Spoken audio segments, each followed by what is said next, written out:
Welcome to the Betrayal Trauma Recovery Bookshelf, a space for women healing from betrayal to reconnect with their mind, body, and soul, one page at a time. I'm Rachel Strong-Smith, a betrayal trauma coach who's walked this path myself. In each episode, we'll explore books that speak to the heart of recovery, books that validate your experience, offer insight, and remind you that you're not alone. This isn't about fixing yourself. It's about coming home to yourself. So, whether you're in the thick of survival or finding your way back to solid ground, pull up a chair. You're in the right place. Welcome, Kim Hansen Petroni. I am so glad to have you here and talk about your book, Not a Casserole Widow. Yes. So I'm looking forward to it too. Thank you for the invite. Yes. To get started, the title, Not a Casserole Widow, is so unique. Can you tell us how it came to be and why it felt like it was the right way to capture what you wanted to talk about with experiencing divorce and betrayal? Sure, absolutely. I took a training from an organization called A Doorway of Hope. And within the first week of training, they talked about grief and how women experiencing the loss of a relationship have similar feelings as a widow would have. And consequently, during that exact same time, my relationship was falling apart and my husband and I had separated in that time frame. There was also a pastor in our church who died suddenly. And the pastor's wife, she was a homeschooler. I was a homeschooler. I think she had 5 kids. I had 4 kids. So we're very similar paths of where we were in life.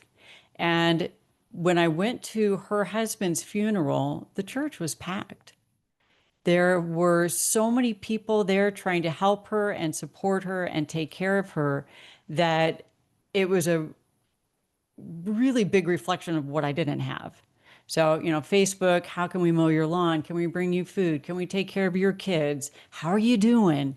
And the reverse with me was that everybody was kind of running the other direction because they didn't know what to do with me. On the other hand, she had the benefits of life insurance. So she did have some kind of financial stability. I didn't know where my future was going to end up financially. So the widowhood came from I didn't get any casseroles. So we're not casserole widows, and yet we are widows all at the same time. Yes. And that grief is still the Yep. same amount of grief. And it leaves you in very similar situation Yep. with that loss. And you're right, people do run the other way. Yeah. It's instead of leaning into that grief and pain, there's a freeze. Well, it's a dark, heavy reason. People don't know what to say. I don't think they do it out of malicious intent. They just Mm-mm. don't know how to navigate it. So Yeah. that's where I started trying to help pastors and the faith community understand how to better interact with women experiencing intimate betrayal and divorce and offering tools. A lot of my blogs deal with that. And so that's kind of where I Mm. started going. I love that you found that need in your own self and then went to go fill it Yeah. out in the community as well. Well, and I'll be honest in that there's also the secondary note was that I went through a 2-day trial in a very contentious divorce. And when I came out of that 2-day trial, I remember the first thought that hit my brain was, man, I wish I'd had a me to go through this with. So someone who could ground me, regulate me, give me tools, help me just understand what exactly was happening. And so I took the combination of both of those and really started trying to figure out how can I help women understand who are in trauma get through divorce and end up with the things that they actually need to survive and support our Christian community, our faith community. Women are really in a space where they don't have the tools. We've been taught to be submissive. We've been taught the purity culture. We've been taught to focus on marriage. And when you're in a divorce, we actually don't want to be honest with what our game plan is. We don't want to give all the strategy behind the chess game. So it really varies. It realigns your value system, your integrity, all of those spaces. So, Oh, and I hear that as you were doing this alone and needed that support, just somebody who had walked this path before and Exactly. offer that validation, some, hey, yeah, this is what it looks like, Yeah. because nobody plans to be in that situation. So to have that support, wow, that is so wonderful. Thank you. That kind of leads into just what those days for you discovering your betrayal and navigating divorce and how they shaped that workbook, a Mm. specific needs that you added into that workbook based on your experiences. I think for me as an individual, I've written poetry, it's kind of my go-to, but I didn't journal. And this time I did not want to write down the darkness I was experiencing. And today I look back and I'm like, wow, it would have been really nice to know what my brain was thinking that whole time, but I couldn't put it on paper. And so I think what I did is I shifted into the metaphors and to really understanding and took that Casserole Widow experience and realized that our brains actually heal a little bit better with storytelling and with being able to compare it to something else. That's something that we can each take our own story and insert it into a metaphor any way we want it to be. So that was healing for me in the chaos of trying to focus my brain during a time when it was just walking through a tornado every day. Yes. Oh, and I love that you mentioned those metaphors. Those were some of my favorite parts of your workbook because they are so relatable. What is one of those metaphors that illustrates about your betrayal recovery? I think one of the fun ones, it's not fun with a capital F, but just sort of one of the Yeah. creative ones, is the space of the roller coaster and what walking into trial, even mediation, feels like, and all the different experiences that you have. Preparing yourself, walking in, sitting down. It's like pulling down the little bar that you're sitting in the cart with, and you've got your attorney kind of sitting next to you, but it's almost as if it's in your peripheral and you're not really sure whether or not you can trust this individual. So we're just riding the ride together. And then as you pull out that increased adrenaline, as you go up, the judge sits down or the mediator comes in, they explain all the rules, and you can just feel the increase in your heart rate. And then they're like, bam, here we go. And you go over the crest and you start coming down, and your heart rate increases, and you're not exactly sure what is happening, except things are flying by you, and then you think that you're settled a little bit, and then they take a turn and something new comes in, and then you realize you don't know where you are in the ride and don't know how to answer a question, and then you scream and you realize, oh, that's not appropriate in the roller coaster ride. And then when it finally comes to an end after a roller coaster ride, your whole body's shaking just a little bit when you get out of it. And that's kind of what happens when you walk out of a very high stress environment and you're looking over at your attorney hoping for some emotional recognition. And typically that's not what attorneys do. That is not their job. They're like 5 o'clock, got it done. That was kind of to help women acknowledge that going through a day of mediation is an 8 hour roller coaster ride. To give yourself some grace when you get off of that ride, you're going to have to take a nap, or you do not want to be picking your children up from preschool or whatever that space might be, but to really give yourself some downtime. Oh, man, that describes it so perfectly. We can all relate to that experience on the roller coaster, and that is normal. Sometimes we feel like, whether it's court or anything else that we're navigating, we think, Yeah. oh, this should be smooth. If I were stronger, I could Yeah. do this. Yep. But no, Mm. nobody goes on a roller coaster. Oh, that was nothing. Yep. I think one of the clear examples that I had of my brain being completely checked out while I was I don't know if it was my third or fourth time in court, but the judge asked me to add two numbers together, and it was 13 and 17.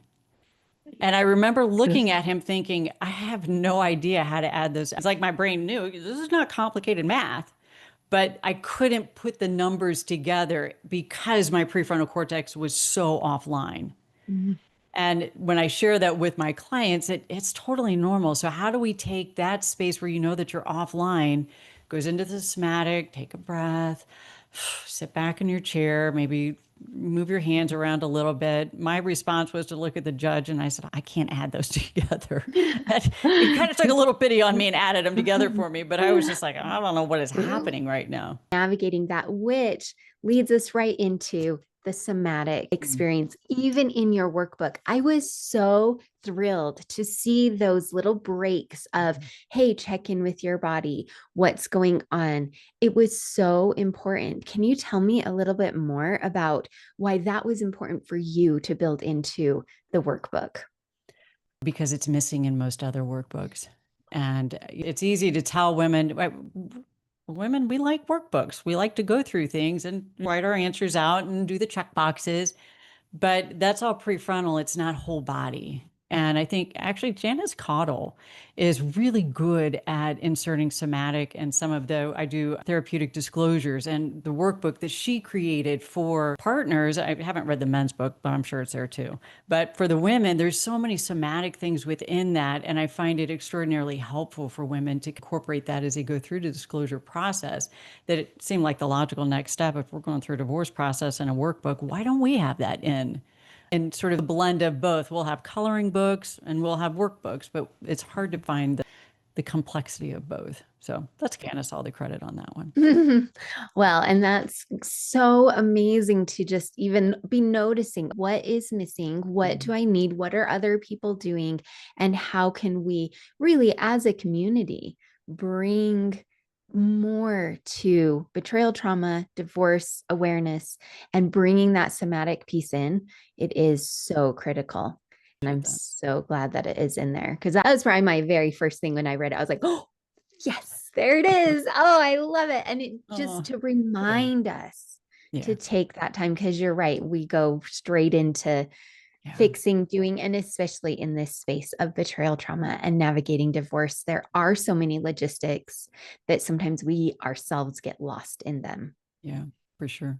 What do you see as a shift in women when they start paying attention to their body and start looking at the signals instead of just keeping it cognitively? What do you see the shift happen?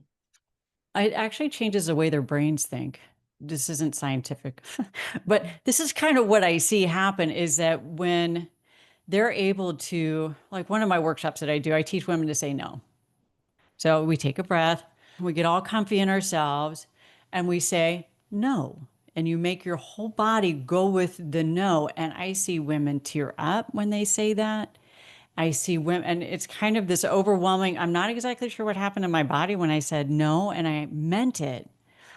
But at the end of it, their takeaway is I learned how to incorporate my whole body to be no. And if you can expand that into being able to walk into an attorney's office, if the attorney is abrupt with you and you're used to being in a hostile environment, we have an abrupt, curt attorney who's trying to get stuff done. What if our heart rate increases? Take that obvious breath. It doesn't matter if the attorney likes you or not or thinks that that's weird.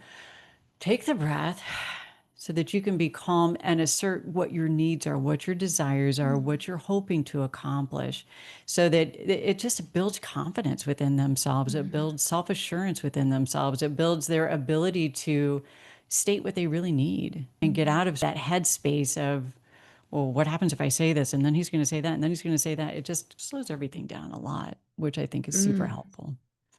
What I hear is embodying our Yeah. experience, really getting reconnected, practicing those embodying experiences so that when we're in a situation that is a high emotional intensity, I have an anchor in my body that I remember. Absolutely. So great. You weave poetry into this book as well. And I thought it was so beautiful. Are all the poems yours? Yeah, I think so. Yeah. I thought so. What has poetry done for you in your healing process? How has that been something that has been helpful?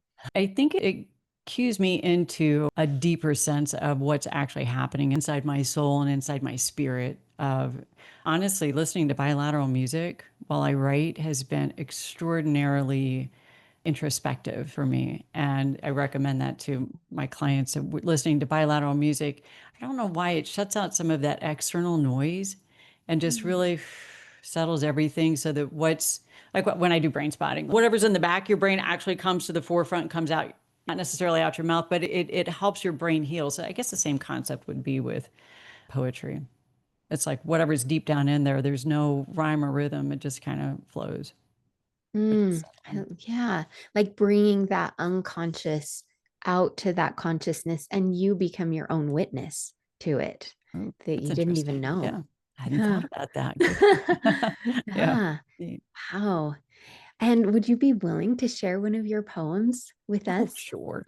Yeah. Oh, I I love that. appreciate you asking that. Mhm. Because I think poetry sometimes in black and white on a piece of paper, sometimes it doesn't carry quite the Mhm. nuance of the emotion behind it. So I appreciate your insight and request on that. So I will. I'll read one that I wrote that's called Sparkles of Freedom. And it's the last chapter in the first volume of my book. And it's basically about reconnecting emotionally with yourself and understanding the importance of connection with other women who are going through this kind of experience. So it's called Sparkles of Freedom. My hope for you: free me. Free me from the horror. Freedom. Is freedom possible?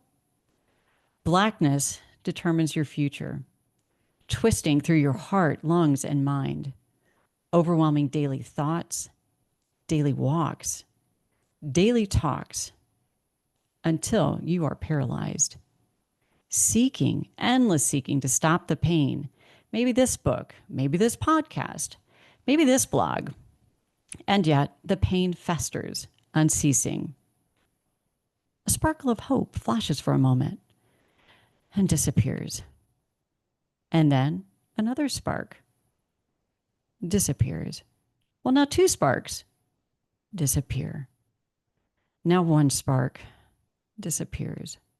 Now three sparks stay and establish an ember in your soul, creating hope, small, delicate, fragile hope. Survival begins to feel plausible. Blackness still rests in your soul, but it is haunted by that ember. As you breathe gently, the ember becomes stronger. Surprisingly, the blackness becomes gray. It is a heavy gray, like clouds predicting a storm, still threatening your ember. Breathe the breath of hope onto the ember and tenderly encourage oxygen to strengthen it. Suddenly you see it, a flame, flickering, casting light through the gray. No longer a sputtering spark or an unpredictable ember, but a flame, strengthening, seeking fortitude provided by fuel. The darkness ceases. You will always remember it. It has changed you. But this new flame, this is your new you, trampling through the darkness, emboldened by knowledge, encouraged by faith, enriched by a supportive tribe. Trust the strength of your flame and seek other flames. Enjoy the bonfire you can create. Oh, thank you for sharing that. That is very powerful and really describes the experience and that progression. And there is hope in it. Yeah, And there's also the reality of what that darkness feels like. yeah, yeah. It's Mm, heavy. it is. It is. And it is so comforting to know that there are others who have experienced Yeah. this, Yep. you know, Yeah. that tribe, that seeking out the other flames, those Yeah. embers. Oh, so beautiful. Thank you for sharing that. Oh, you're welcome. Thanks. And it really is powerful having you read it. That was Thank you. really powerful. Thanks. Oh. You emphasize in your workbook how important it is to find who you are in the aftermath of betrayal. What has helped you reconnect with yourself, and how do you guide others to do the same? Mm. I think one of the things for me was learning to be okay with me. After years of trying to adjust me to maintain a relationship and learning that many of those things that I thought were wrong were actually okay and right. I remember one of the first things I learned outside of the marriage was that I was funny. I was like a stupid thing, but I was like, I cracked a joke and people laughed. And I was like, oh, wait, that's not stupid. And for me, that was an affirmation that I'm okay. And to start exploring things that come up for women in themselves that they maybe want to do. I'm a big a bit whimsical, but I kind of throw things out and I go through doors that open in front of me. I'm not always sure where they're going to go. And sometimes I've had not good experiences and sometimes I've had these amazing experiences. But I always like to go through that door and trust that the Lord's got something on the other side of it for me. And for women to be able to have the courage to go through that door, we're not doing something that's irresponsible. I want them to have wisdom and at the same time go through that door and let's peek around and see what's on the other side of it. If you don't like it, you can always back up, close the door, and try another one. So I think that that's encouraging women to be curious about things that they had a presuppose is not the right word, but an ideal that they couldn't go to that space. My master's is in counseling, and I knew when I was doing sessions with clients back in 2000 that back of my neck, the hairs would stick up on the back of my neck because I could feel the Holy Spirit present. And I knew that this is what God wanted me to do, but I did not know how to make that happen. And 20 years later, then we put it into play and have a good space. But I think God gives us these gifts, these ideas, these thoughts. And sometimes we don't make a straight path to get there, but we can always go back and pick it up and take advantage of it. I hear a lot of choice and empowerment, being willing to try things and take those little risks. When you're in the throes of betrayal trauma, you're just in survival. There Yep. is no way to take a risk or a step Right. or even to know if I'm funny or not, right? Because to even go there was actually really scary. That's actually a really good point. I was just thinking about that as you said that, because when I think about a risk for someone who's experiencing betrayal trauma and walking into an attorney's office, that hit of adrenaline feels absolutely like death. Yeah. It feels overwhelming, which if you're encased with adrenaline and fear, it makes it near impossible to get your point across to an attorney about what your needs are, what your goals are, because you're just trying to explain why this guy's awful and why you need a divorce, as opposed to here's what we need to accomplish. And that's where I see your coaching come in Yep. to just give that little bit of space in the gap to say, let's do some practicing, do the processing before all that adrenaline hits. Right. Yeah. Being aware that once you pull into that parking lot and start walking in, this is going to be a rough day, and that's okay. We'll figure it out. Yeah. Mm-hmm. Yeah. Yeah. So you also encourage women to ignore this one size fits all. I think you said ignore ignorant advice. And Right. I really like that. And instead, trust yourself, you. How can women begin practicing that when they're feeling so lost, when they're in that survival place? Mm-hmm. The first place, honestly, is education. Pick up my book. I've got mediation courses. I'm trying to get one created online so that women don't have to sign up to see me and you can go at it at your own pace. But understanding the laws in your state, understanding what's due you. If you have a partner, a husband that tells you, I'm not going to pay you any alimony, well, that's just simply not true. It's a fear tactic. So, really understanding the education that you need to have will empower you. So they get that education. So then they are like, oh, I've got a foundation of education, and then trusting themselves to move forward. And yes, and the trusting that they also know their partner. That is super important. Attorneys, and I'm not an attorney, so bear with me here, but attorneys typically make decisions based on past case law, experience in the courtroom. They know judges, they know other attorneys. So when they have a woman come into, I'll use my own example, I needed a very specific parenting plan. What happens if he's 15 minutes late or doesn't show up or we switch or doesn't pay within 30 days? All of those things, our courts like to believe that everybody will function in the best interest of the law. There's a lot of guys that just don't do that. So what I'll have is encourage women, if you know that it's already hard to get him to pick the kids up or pay for this, or if his like go-to thing is finances, we need to create some very specific language in a decree. And it's okay if your attorney disagrees with you. You have to push for your own rights because you know your partner. Oh, that is so empowering, which brings us to the word, right? Nollygoster. That's my favorite. It's Oh, a real word. I don't even know. I don't know where I stumbled across it, but snollygoster means a shrewd individual. I was like trying to figure out how do I get around the narcissism word, the, cluster B, personality, sociopath, psychopath, all of those things. The thing that popped into my mind was just this snollygoster word. It's kind of funny and it covers all the bases of someone who's just really not doing things in your best interest. I thought that was such a Thanks. perfect word. And I thought you had made it up. And then as I read it, I was like, oh my goodness, this is a real word. Exactly. Yeah. And that point, I really loved your point of your partner, those specific things, and to say, this is what I know, this is what I need, because you do know. Yeah. Yeah. Yeah, really empowering.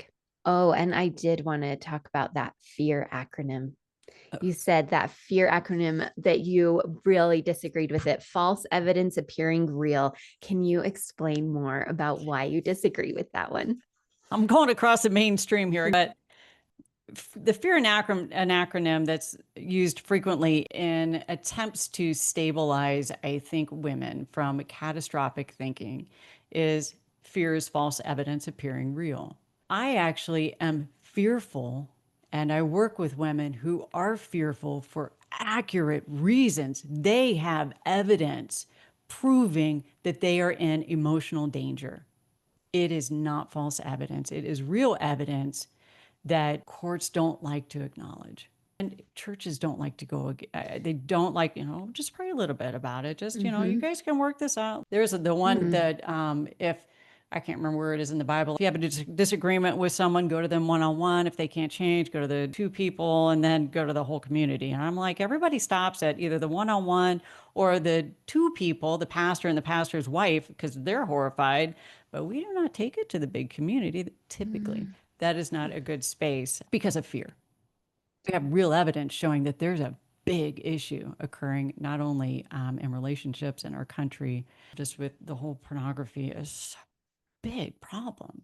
Mm-hmm. But false evidence appearing real, I actually believe it is real, and I don't like that an acronym. I 100% agree with you on that, because part of in my coaching too is just helping women to trust their body, that Exactly. when that fear comes up, there is an absolute Hmm. reason for that. And this idea of, well, it's in your head, it's, don't catastrophize, that has been used to suppress it, but Exactly. it doesn't Yeah. go away. And snollygosters Yes. use that to say, oh, you're overreacting. Yeah. This isn't real. And so the gaslighting around that is real. And then I think you talk about it too, the gaslighting your own self, because Exactly. once that program is running, Yep. you're running it. And so actually, you don't even need the snollygoster to be saying anything anymore. Mm. I remember the first time I realized I was gaslighting myself. I had someone come in. I just needed somebody to clean my house, and it was off the. Just it really needed help. And this really nice woman came in. She came in with her daughter. I was like, oh, totally nice. And then they left, and I remember looking at a room, and I was like, I don't see vacuum cleaner lines in there. Maybe they just went the other way. And then I was like, I'm seeing crud in the bathtub. But well, maybe they missed this area. And then I found another area and I was like, oh, wait, I'm totally gaslighting myself. She didn't clean these rooms. So very frustrating. But And that again, another yeah, metaphor, because we do want to believe the good in yeah, people, right? so much. And I loved your talking about how, as an empathetic person, there is some targeting that can happen. And so it's that, well, I don't really want to, you know, say something. And then the fear and the survival mode and all of that. Oh, so good.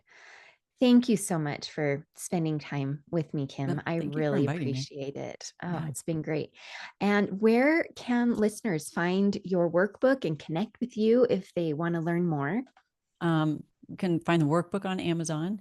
It's Okay. divided into, there's three different options. There's volume one that sells all by itself, and that's for really exploring your emotions that happen through maybe you're not in a divorce space yet, but you're contemplating it and trying to figure out what that would look like.